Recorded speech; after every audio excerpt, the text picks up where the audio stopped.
Yo les héros, le jeu Spider-Man de la PS4 est sorti et il est vraiment pas mal du tout. On n'a jamais eu un Spider-Man aussi fluide et ça fait du bien. Bien que le jeu ait son propre univers, il fait honneur à notre montant l'air préféré en faisant plein de références par-ci par-là. Les références dans les jeux adaptés de comics, bah y en a plein et ça c'est quel que soit le jeu.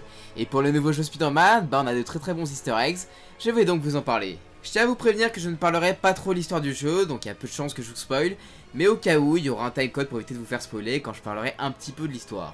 Je parlerai des contenus des sacs à dos, de certains monuments dans New York et de certains costumes. Vous êtes prévenus? C'est parti! Les monuments. Vous le savez sans aucun doute, mais la ville où bosse Spider-Man, bah c'est New York. Et dans le jeu, nous pouvons apercevoir l'Empire State Building ou Times Square par exemple. Mais dans le jeu vidéo, on peut trouver des bâtiments et des choses qui ne sont pas dans le vrai New York.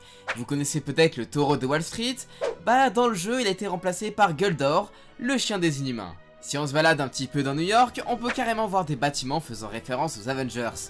Je pense que vous avez déjà dû croiser la tour des Avengers. Bon, en même temps, c'est difficile de ne pas la voir vu qu'il y a un A énorme dessus. On a également une référence à l'univers de Black Panther vu qu'on a l'ambassade du Wakanda. Pour rappel, Wakanda, c'est le pays où règne le Black Panther. Dans le même genre, on peut voir le sanctuaire du Docteur Strange.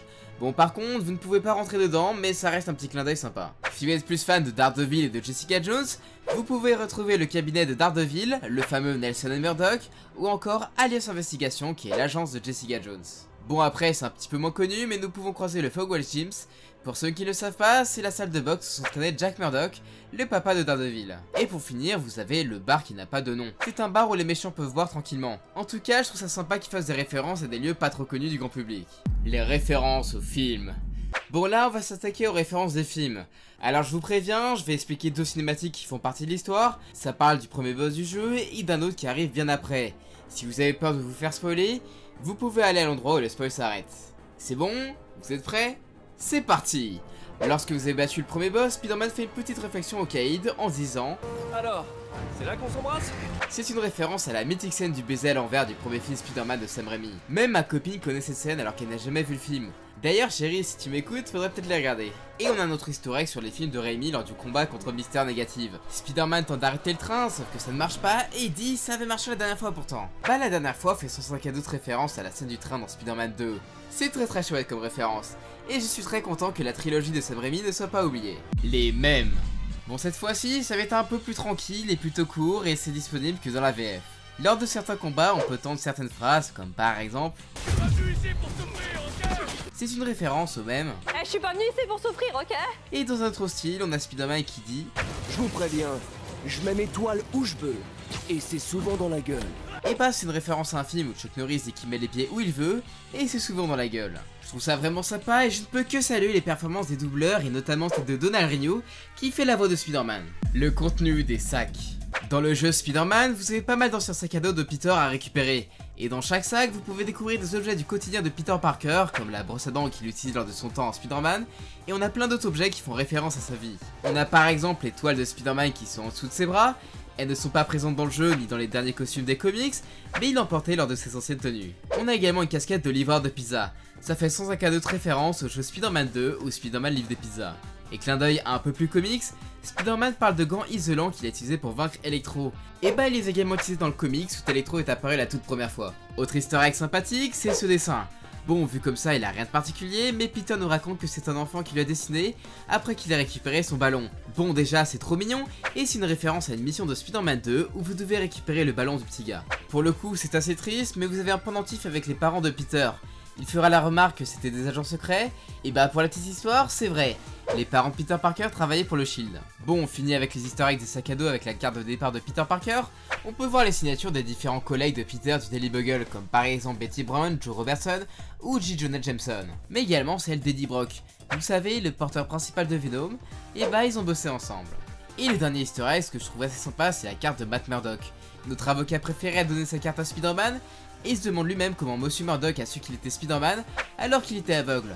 Bon, si on connaît un petit peu les comics ou les séries, le mystère est résolu vu que Matt Murdock est Daredevil. Les costumes. Bon là, on va s'attaquer aux références des costumes. Alors pour les costumes 2099, Noir, Punk, Ghost Spider, bah c'est tout simple, ce sont des Spider-Man alternatives qui ont leur propre costume. Sinon, on a 3 costumes du Marvel Cinematic Universe. Bon, vous les connaissez, je vous explique pas ce que c'est. On a 3 armures, la Mark II, la Mark III et la Mark IV. Elles sont toutes les 3 apparues dans les comics. La Mark II a été utilisée lorsque Spider-Man n'avait plus de Spider-Sense, la Mark III a été utilisée pour vaincre spécifiquement les Sinister Six, et la dernière a été utilisée dans la série de comics Amazing Spider-Man de 2015.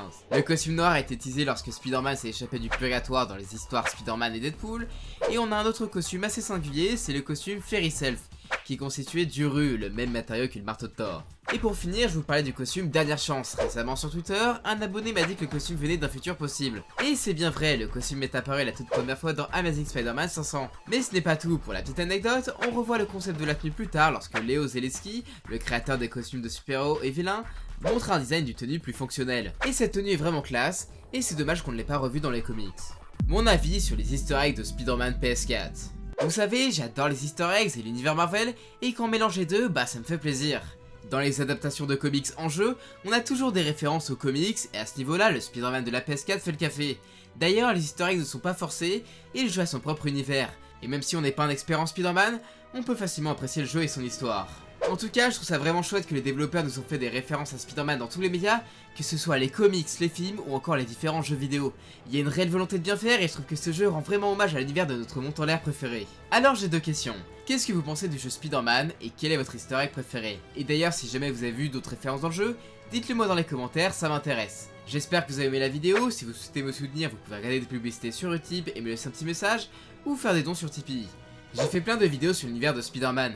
J'ai fait une vidéo sur sa vraie force, sur le Superior Spider-Man et sur le costume Iron Spider. N'oubliez pas de vous abonner pour ne rien louper des prochaines vidéos. Et si vous souhaitez avoir plus de comics, j'ai fait plein de vidéos en Marvel, DC, Image Comics, Star Wars et du jeu vidéo. Vous pouvez me suivre sur Twitter et sur Facebook. J'ai hâte de lire vos commentaires. À la prochaine. Ciao!